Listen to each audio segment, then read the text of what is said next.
Hello and welcome to this review of the board game Atheneum Mystic Library.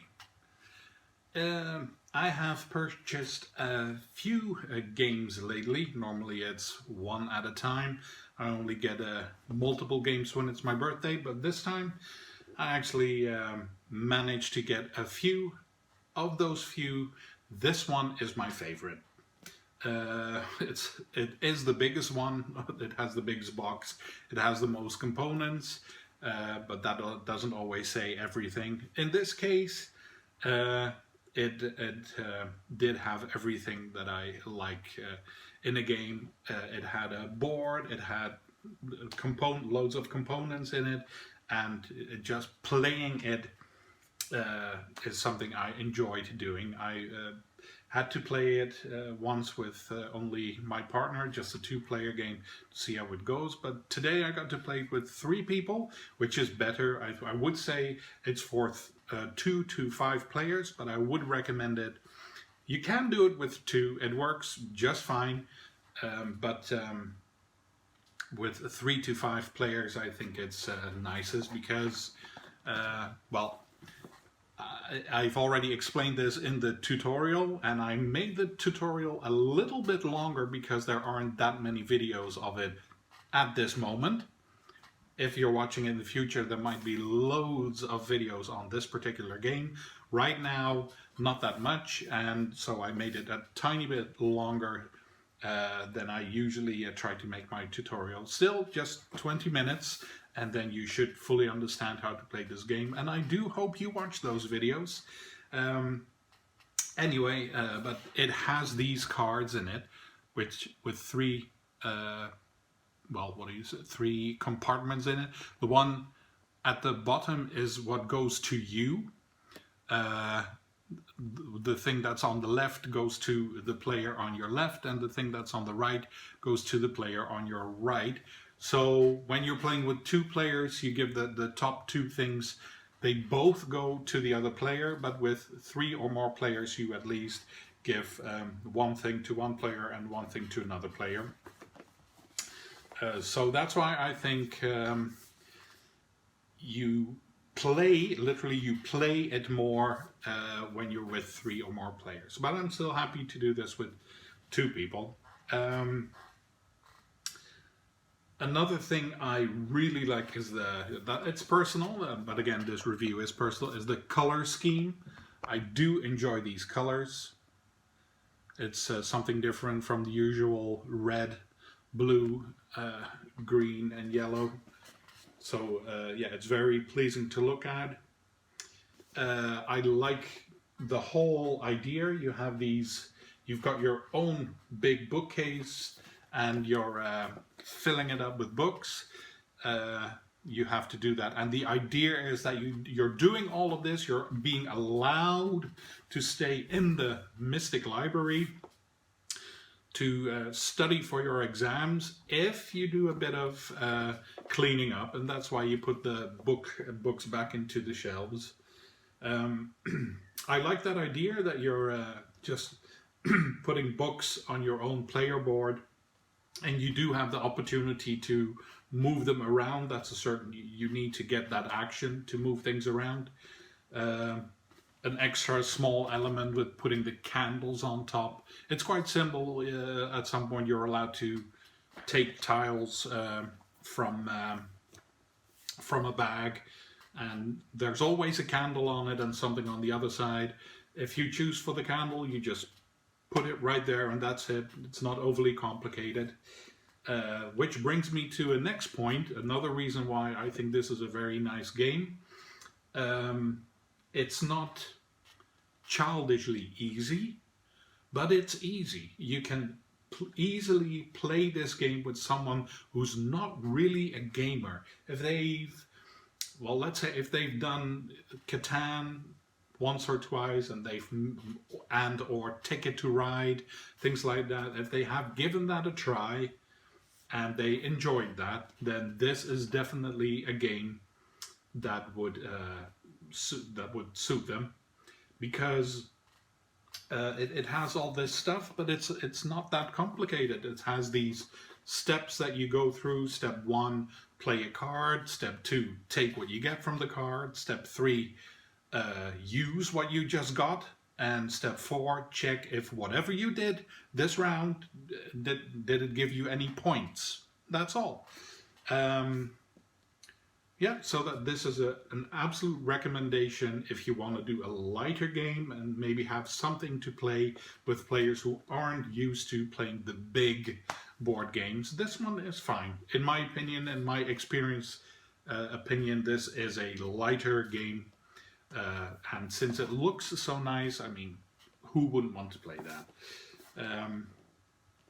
Then one thing, I don't mind it, but playing board games is a social thing. It's a thing with interaction. In this game, no one gets a specific turn. It's not your turn, it's everybody's turn at the same time. Everybody picks a card, plays it. And yes, you do have the opportunity to sort of look to the other player. What are they doing? What are they trying to do? Because whichever card you play, it does have an influence on who's sitting to your left and who's sitting to your right. But other than that, this is a game where you could easily sort of lose a bit of track of what the other players are doing, because everyone's doing the same thing at the same time, so you're focused on yourself. Also, again, this was played today. Another thing I noticed is that everyone has their own tempo, but the idea is that you go step by step together. We all do step 1, then we all do step 2. But since it's not after you play the card, you can basically, if you are a very fast player, you can just race right through step 2, 3, and 4. Take your points, and that's the end of the round for you. But if you're a slower player, the faster player will go through all of the steps and be done while you're still thinking, what am I going to do with all the stuff I have? And the other player is just sitting there waiting, I'm ready. And that's another element that doesn't really contribute to the social aspect. So you do have to do that yourself. If you're sort of a bit of the leader at the table, or just become the leader at the table, it's fine. Make sure everyone sticks to one step at a time. Take your time. It's not a very long game. It's according to the box, it's 30 minutes to 45 minutes. I would say, yeah, that's about a good estimate. But with a slow player, you will definitely reach 45 minutes. So yeah, it's not a very long game. So if you see that there's anyone at the table who's a really fast player, make sure they don't go too fast. Let's all do everything one step at a time to keep the player interaction to a maximum. And another thing, I do enjoy this game. I really enjoy it. The whole mystic library element, the magic, you kind of have to say, oh, sure, okay, it's all magic. These books don't put themselves in the shelf, but I take my magic wand and I float them into the shelf. So, sure, the magic wand is this element. You have to put the magic wand on the card to actually get the points. Sure, yeah. I'll go along with that. It's fun. I think, yeah. So, but it wouldn't be completely necessary, but I don't mind it being there. Yeah, so the magic element is fun. Same as the logic, of the bookcases. The logic is a book, when you place a book, it has to be leaning against something. So either leaning against the shelf or leaning against another book. Is that realistic? No, because a book can easily stand, depending on which book it is, and just Yeah, I've got some big books here. They will easily stand up in the middle, and these all look like big books with really hard covers. Um, and another thing is you have these bigger shelves, these bigger compartments, and they don't have shelves. They basically, you stack books on top of another.